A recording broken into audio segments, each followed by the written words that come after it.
Olá, estamos começando mais um Amazônia Interativa, esse que é o último programa da série especial Amazônia Conhecer para Amar, e nós não poderíamos falar sobre outra coisa a não ser os povos da Amazônia, que você vai conhecer para amar. Para falar sobre isso, nós trouxemos aqui o historiador Abraim Bazzi e a socióloga, doutora e professora Terezinha Frasch. Muito obrigada por terem vindo, aceitado o nosso convite. Sejam bem-vindos. Prazer enorme, Emily, estar aqui no Portal Amazônia e participar desse projeto de Amazônia.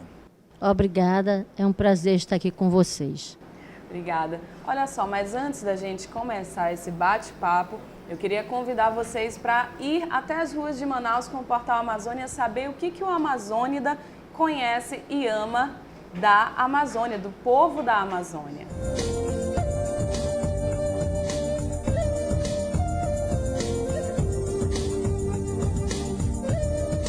É hospitalidade, o povo do Amazonas é um povo hospitaleiro.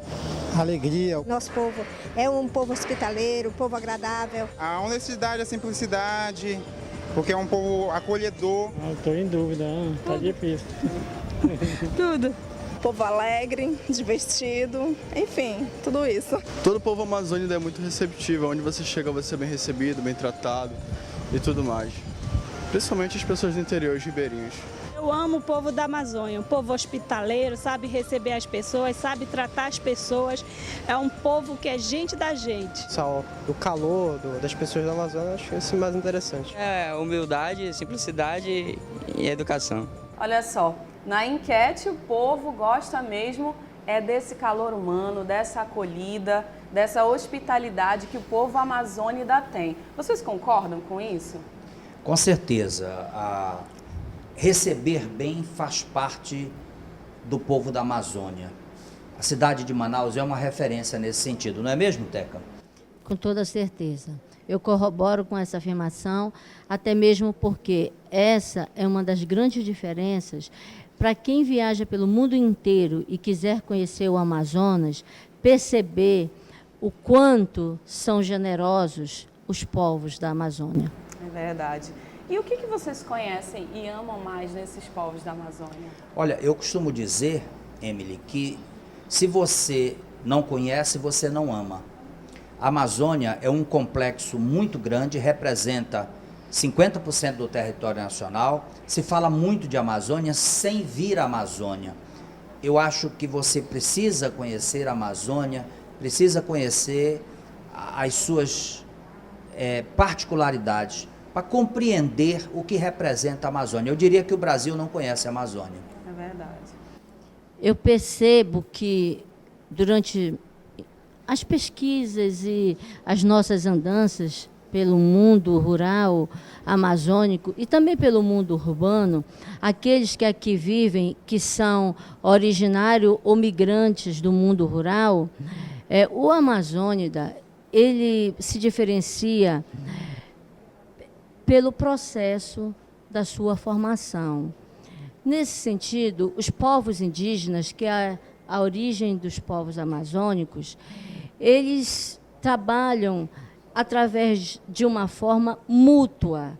E a questão da individuação, que está na maioria dos povos brasileiros, do mundo moderno, aqui ela ainda está na proa das canoas e dos barcos. Nós vivemos, sim, uma forma mútua, uma forma unida, principalmente no mundo rural.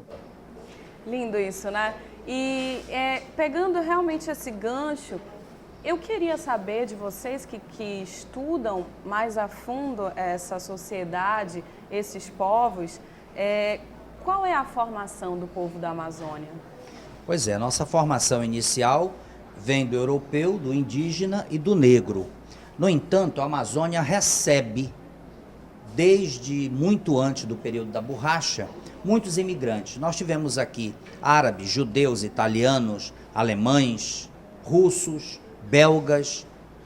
Ficaram os portugueses, na sua maioria, ficaram os árabes, os judeus, mas a nossa formação inicial é exatamente do índio, do europeu, né? E tudo isso constrói uma sociedade homogênea. Quer dizer, hoje nós não temos nenhuma dificuldade, né, Teca, para viver na Amazônia, porque você chega, por exemplo, numa casa de um ribeirinho, você é recebido como se fosse amigo da família de longas datas. Verdade. Quer dizer, essa é uma característica desse povo. Então, não importa o teu saber. Você chega, por exemplo, com um pescador e ele te oferece o peixe daquele dia. Então, a Amazônia é tudo isso, essa complexidade que você precisa viver, compreender para poder amar. Eu costumo dizer que se você não conhece, você não ama. Ninguém ama aquilo que não vê, que não enxerga. É verdade. E também, na mesma linha do Abraim, eu vou agora, para todos vocês, indicar um livro muito importante da professora Marilene Correia, chamado O País das Amazonas. Esse livro, ele nos ensina que a formação da Amazônia, ela passa por 3 Amazônias. A Amazônia portuguesa, a Amazônia indígena e a Amazônia brasileira. E a Amazônia indígena é a Amazônia que primeiro, obviamente, se formou e é transversal a todas as outras Amazônias. Então, a conformação dos povos que aqui vivem, que aqui moram, nós não podemos dizer, o Abraim poderá falar um pouco sobre isso também, em uma data, em 10 anos, em 20 anos, até mesmo em um século, porque há uma transformação, como a Abraim acabou de falar para vocês, através dos ciclos, através do processo migratório, através do processo de colonização. Então, apesar de nós sermos um povo único, diferenciado do planeta, nós somos um povo com total hibridismo cultural. Show. Olha só, e exatamente pegando essa informação de que a nossa base é indígena e não dá para falar de povos da Amazônia se a gente não citar e não se aprofundar nos povos indígenas. E é por isso que o repórter Flávio Cardoso foi no Pará conversar com alguns povos que participavam dos Jogos Tribais lá em Marudá.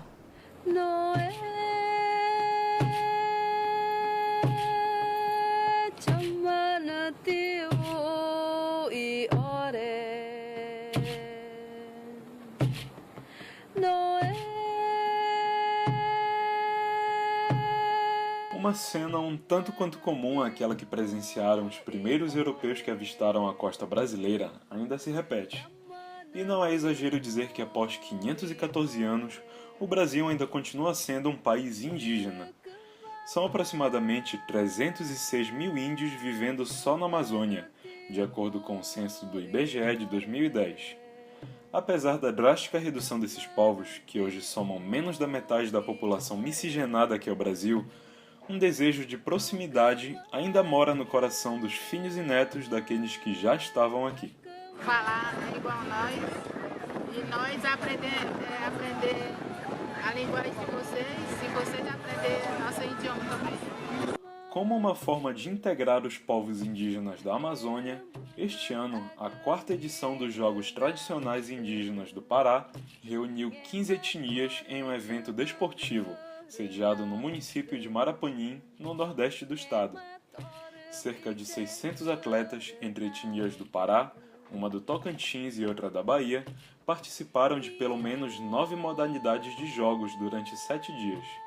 Para a Índia Tixarranarra, o encontro tem um significado especial. Muito orgulho por estar aqui, próximo dos outros parentes, que são, assim, não falam a mesma língua, mas só somos o mesmo sangue. Tal como nos primeiros contatos, o índio e o branco continuam mantendo uma relação bem próxima daquelas que conhecemos nos primórdios da colonização, o escambo. Mas não o escambo de mercadorias visando apenas um lucro de mercado, mas um verdadeiro intercâmbio cultural, que nasce de um aperto de mãos em sinal de respeito, de uma troca de experiências passadas de geração em geração e da curiosidade por aquilo que é novo aos nossos olhos e mãos. Mas apesar dos passos tímidos em direção a essa proximidade, os índios ainda acreditam que é necessário acabar com os estereótipos. Tratando do Brasil, hoje a gente ainda sente essa sensação de estranhamento em todo lugar que a gente vai. Se a gente fosse de outro planeta, o conceito não existisse ainda para ele. naquele pensamento de que o índio só tem que estar lá dentro do mato, lá isolado, né, como eles dizem. Então a gente sente esse estranhamento.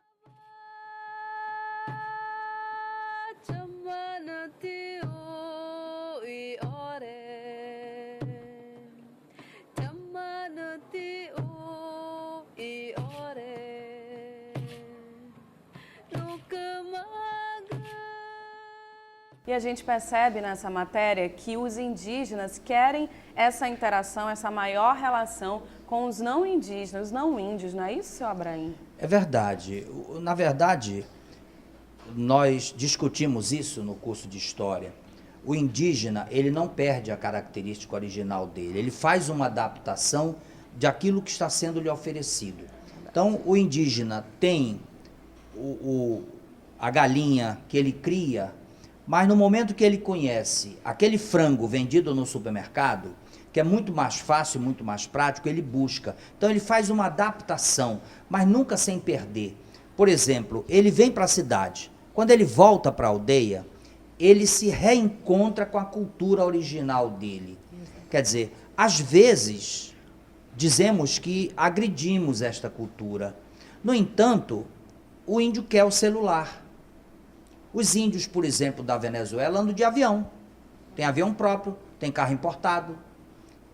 Porque eles recebem uma certa importância das terras que são exploradas, especialmente da exploração do ouro, da própria prata, enfim. O que nós entendemos é que ele vai fazer uma adaptação daquele momento que ele vive. É claro que determinadas coisas vão influenciar na criança. Hoje, nós já temos, por exemplo, universidades oferecendo na língua indígena, com professores indígenas, a formação da própria língua, para eles não perderem essa característica. Mas isso já vem acontecendo. Nós temos, por exemplo, em Manaus, índios urbanos, índios que deixaram de viver na floresta, que vieram para a cidade e vivem até, de certa forma, numa situação difícil, mas estão aí na cidade, convivendo diariamente com o homem branco, aprendendo aquilo que o homem branco tem para oferecer, e claro que eles vão separar o que interessa e o que não interessa. E você, professora? Existe um cientista chamado Pierre Bourdieu. Ele escreveu um livro, Trabalho e Trabalhadores na Argélia, o Desencantamento do Mundo, que mostra exatamente como os povos indígenas, ele se refere na Argélia aos aborígenes, né? Para que nós podemos fazer uma similitude, como há um desencantamento quando eles saem dos seus territórios e, às vezes, muitas vezes, são obrigados a migrar para outros territórios, como é o exemplo que o Abraim acaba de falar. E é importante eu dizer a todos vocês que estão nos assistindo que hoje nós vivemos um mundo midiático. Então, se eu tenho um celular, se eu tenho uma televisão na minha casa, por que os povos indígenas não haveriam de querer ter? Então, isso não é nenhum demérito, nenhuma falta de identidade dos povos indígenas. Isso é a consequência do mundo midiático que nós vivemos.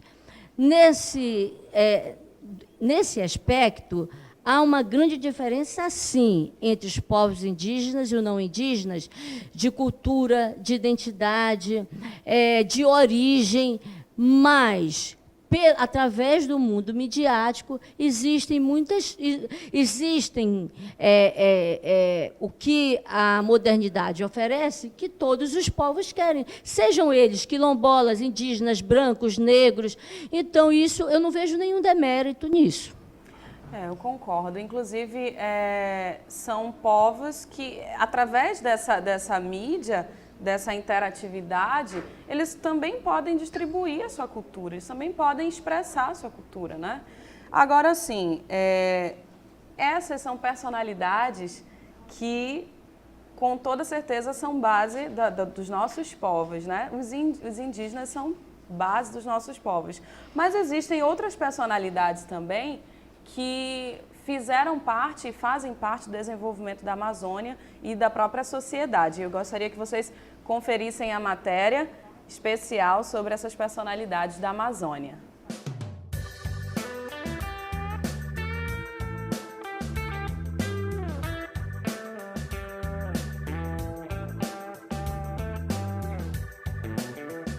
Muitas pessoas passam diariamente por esta centenária avenida localizada no centro de Manaus. Mas será que elas sabem quem é a personalidade que nomeia essa rua? Eduardo Ribeiro. E você sabe quem foi? Eduardo Ribeiro. E o senhor sabe quem foi essa pessoa? Não. Você sabe o nome dessa rua? Eduardo Ribeiro, Avenida Eduardo Ribeiro. E você sabe quem foi essa personalidade? Não. Isso aqui é a Avenida Eduardo Ribeiro. Eu conheço ela como Avenida Eduardo Ribeiro. E o senhor sabe quem foi? Eu acho que deve ser algum nome de uma pessoa importante, né, que foi aqui para o estado do Amazonas. Algumas pessoas não acertaram, mas o portal Amazônia esclarece. Eduardo Ribeiro foi governador do estado do Amazonas em 1892. Foi responsável por transformações urbanas, sociais e políticas em Manaus, como o início das obras do Teatro Amazonas. Assim como ele, muitas pessoas foram importantes para a história da Amazônia e também tiveram seus nomes imortalizados. No Acre, por exemplo, um parque leva o nome de um dos maiores ativistas ambientais brasileiros, Chico Mendes. O acreano lutou pelos seringueiros da Bacia Amazônica, o que lhe rendeu reconhecimento internacional.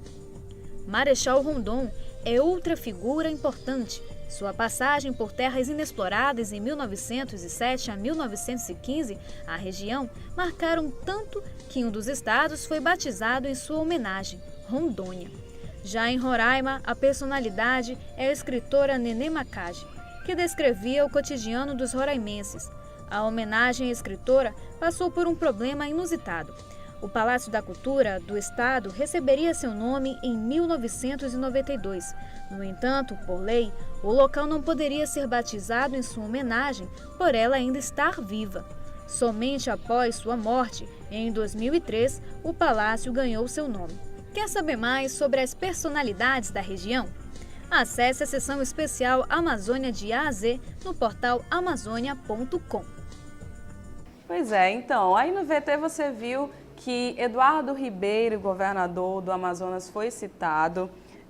Também o Chico Mendes, lá no Acre, o Marechal Rondon, em Rondônia, e a Nenê Macage, né, em Roraima. Seu Abrainho, o senhor sabe alguma coisa sobre essas personalidades? Claro que Olha, sabe. eu começo dizendo que você, para se tornar uma personalidade de um estado, de um país ou do mundo, você tem que ter feitos importantes para merecer isso. É claro que a Nenê, ela escreveu bons livros, ela procurou retratar a forma de vida daquele povo em que ela estava inserido. Quando você fala de Eduardo Ribeiro, descendente de escravos, negro, já teve dificuldade na vida porque nasce num estado pobre, nasce no Maranhão e vai para a capital da República, no caso o Rio de Janeiro. Vem para a Amazônia. Nessa Amazônia ele se destaca como governador. Governa por 3 mandatos e deixou esse patrimônio histórico enorme. Há quem diga que ele fez tudo isso por conta do dinheiro da borracha. Eu discordo. Eu acho que ele fez tudo isso porque ele era um homem que idealizava algo melhor para a cidade. É difícil você compreender, por exemplo, Chico Mendes. Nós sabemos da luta do Chico Mendes para os seringueiros, para o homem da floresta. E ele acaba sendo assassinado. Quantos morreram? Quantos perderam a vida e se tornaram Marte e líder? Quer dizer, você vai, por exemplo, para Porto Velho. Você entender hoje a figura do Rondon é compreender o que nós estamos fazendo aqui, a comunicação. Ele saía a cavalo para manter a comunicação em plena floresta, abrindo picada. Quer dizer, o Rondon é uma figura nacional. Então, eu quero crer que falta, no ensino médio, os professores, em horários de folga, passarem para os seus alunos essas figuras importantes. Nós temos aqui uma pessoa que escreveu uma bela história na educação e que pouco se fala. A criação da Universidade Estadual do Amazonas. Isso ficou para a história. Milhares de jovens estão aprendendo, estão buscando um curso superior no interior do estado. Então, são feitos importantes que vai fazer com que o nome dessas pessoas fique perene. E nesse cenário, a gente também tem o homem da várzea, que a vida dele é pautada, a vida dele é feita pela subida e pela descida das águas, não é isso? E a professora, a doutora, tem um trabalho belíssimo sobre isso, não é isso, Terezinha? Sim. Os homens, as mulheres, os jovens, idosos que habitam o ecossistema de várzea, eles realmente vivem de acordo com a sazonalidade. E no período das cheias dos rios, que geralmente ocorre de junho até, dependendo de fenômenos da natureza, esse ano foi até agosto, mas até junho, final de julho, é o ápice das cheias. Nós temos o que acontece com os homens que vivem nas palafitas. Eles praticamente coabitam. As suas terras se tornam águas, eles coabitam com a água e o piso das palafitas vão sendo suspenso e eles muitas vezes pescam das janelas, as estradas ou as ruas ou as picadas, assim chamadas por eles, são tábuas de uma casa para outra. E daí o meu primeiro livro é a metáfora Homens Anfíbios, que é exatamente esse fazer entre o homem e a água e os rios e a floresta no Amazonas, as florestas anfíbias, as florestas que ficam submersas e não morrem, como as florestas de açaí e tantas outras florestas que nós temos.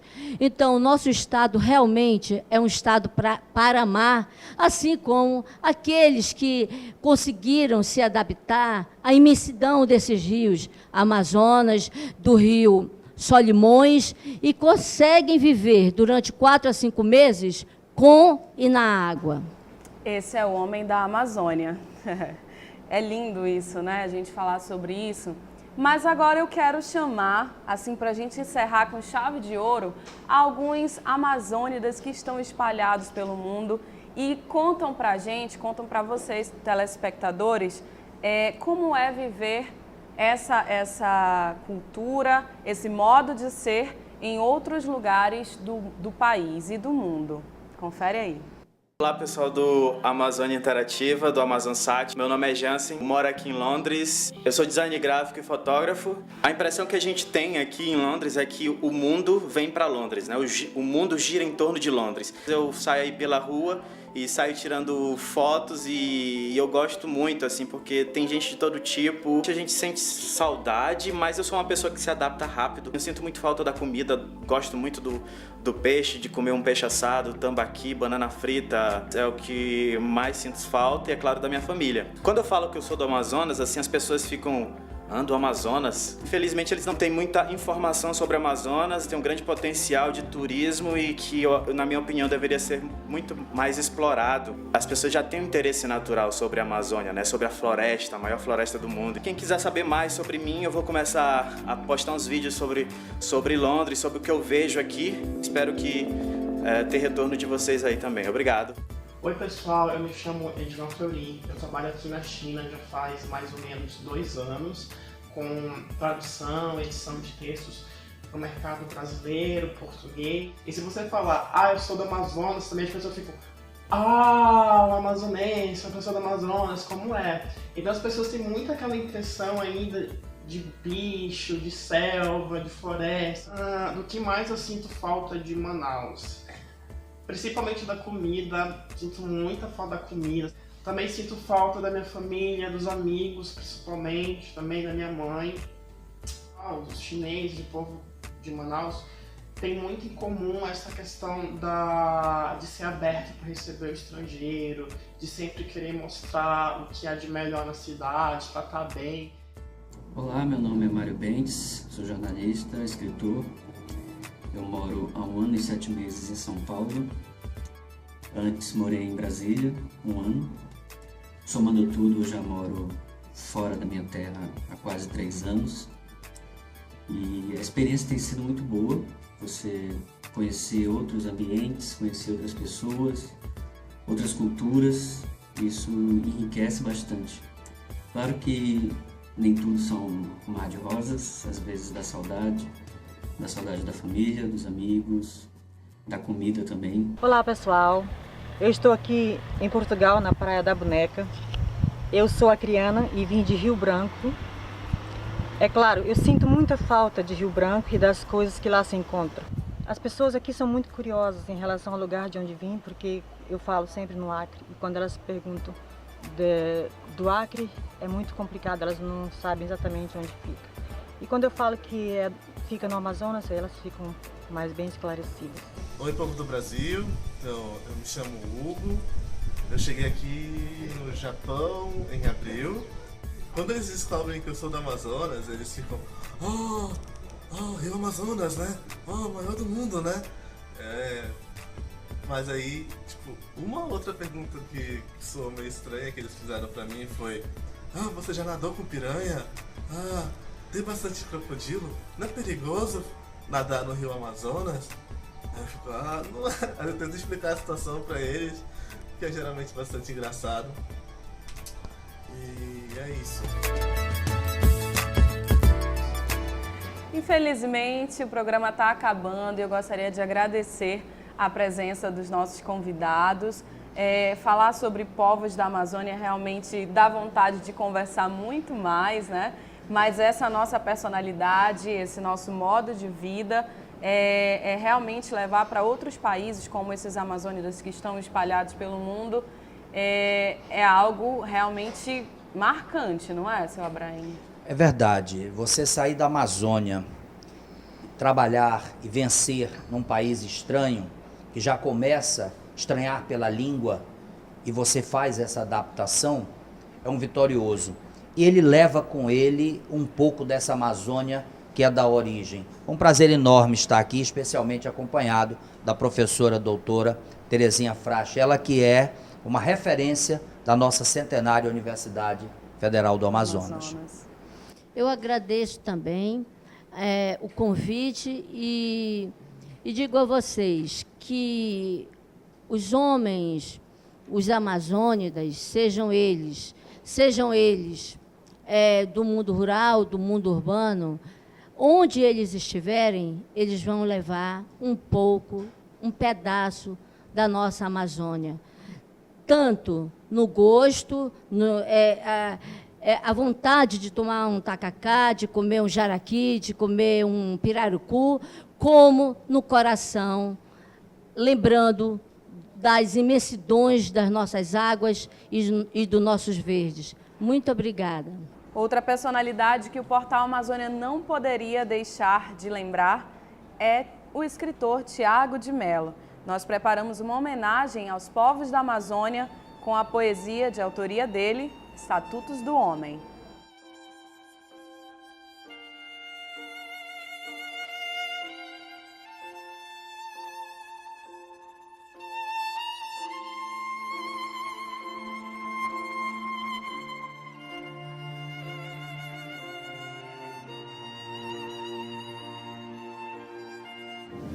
Fica decretado que agora vale a verdade.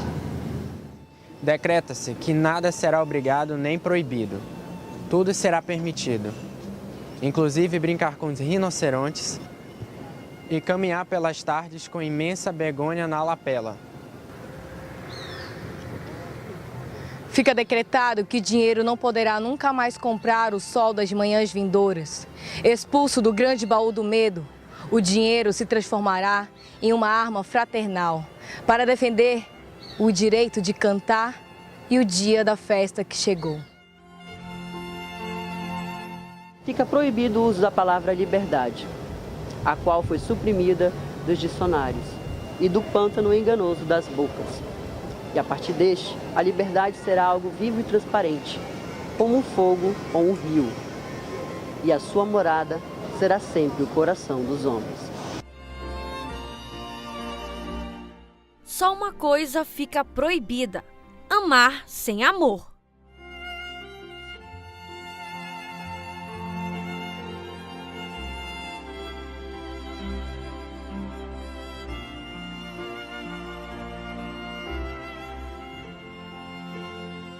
Eu realmente estou muito emocionada porque falar de Amazônia é algo fora do comum.